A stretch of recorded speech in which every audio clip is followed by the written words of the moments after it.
राधे राधे दोस्तों, कान्हा वास्तु चैनल में आप सभी लोग का स्वागत। दोस्तों, आज हम जानेंगे चैत्र नवरात्रि में 2026 खरमास और पंचक के बीच कैसे करें घट स्थापना। ये बड़ा असमंजस चल रहा है तो आपको यहाँ पर मैं सारी पूजा सही विधि और समय बताऊंगी, तो वीडियो के अंत तक बने रहें। चैनल को लाइक सब्सक्राइब जरूर कर दें, बेल आइकन बटन दबाना ना भूलें, जिससे कि आने वाले नोटिफिकेशन आप लोगों के पास जरूर पहुंचे। दोस्तों, इस चैत्र नवरात्रि का जो पावन पर्व है 19 मार्च 2026 को शुरू हो रहा है। इस साल नवरात्रि की शुरुआत कुछ विशेष ज्योतिष तिथियों के बीच में हो रही है। पांचांग के अनुसार इस समय खरमास और पंचक का अशुभ संयोग बन रहा है। इन स्थितियों में शुभ कार्यों को लेकर मन में एक संशय सा बना रहता है, लेकिन शास्त्रों के विधानों के अनुसार माँ दुर्गा की साधना और घट स्थापना पर इनका कोई नकारात्मक प्रभाव नहीं पड़ेगा। माता जगत जननी है, माता का ही जगत रचाया है, तो इन पे माता का कोई प्रभाव नहीं पड़ेगा। खरमास और पंचक के बीच घट स्थापना में सिर्फ हमें कुछ सावधानियां बरतनी है। वो ये कि खरमास और पंचक के कारण भले ही मांगलिक कार्यों में सफल होने में बाधा आशंका रहती है, लेकिन देवी पूजन इन दोषों से मुक्त है।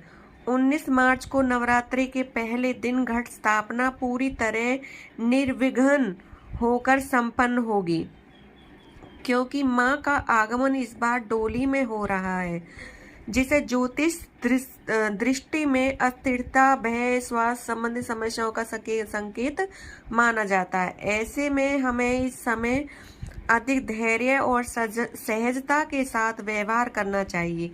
ईश्वर का शुक्रिया अदा करते हुए हमें पूजा मानसिक शांति प्रदान करेगी, आने वाले समय की चुनौतियों से लड़ने की शक्ति देगी। तो माँ जगत जननी से आपको बिना मन में कोई भय और संशय के आपको अपनी पूजा करनी है और सारे भय अपने माता के ऊपर छोड़ देने हैं। इससे मानसिक शांति आपको प्रदान होगी।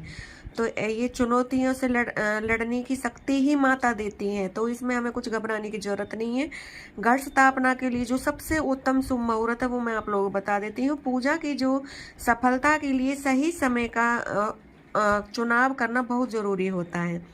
19 मार्च 2026 की घट स्थापना के लिए दो विशेष मुहूर्त है, जैसे कि प्रातःकाल का जो मुहूर्त है वो सुबह 6:52 से लेकर 7:43 तक बहुत ही उपयुक्त माना गया है। इस समय पूजा शुरू करना घर पर बरकत लेकर आता है।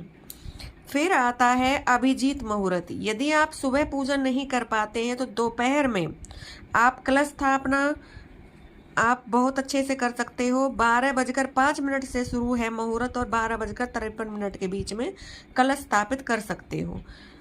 आपके ये अप्रैल तक मांगलिक कार्यों में रोक रहेगी। भले ही नवरात्रि घट स्थापना और देवी का जो पूजन वर्जित नहीं होगा, लेकिन अन्य बड़े मांगलिक कार्यों में ये आपको रोक रहेगी, क्योंकि खरमास चल रहा है। माता के आगमन में कोई खरमास कुछ नहीं है।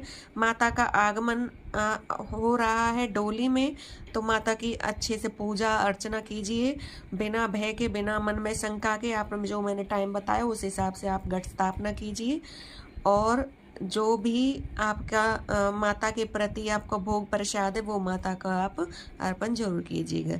राधे राधे दोस्तों, वीडियो यहीं समापन होता है। वीडियो अच्छी लगे ज़्यादा शेयर करना नहीं भूलना।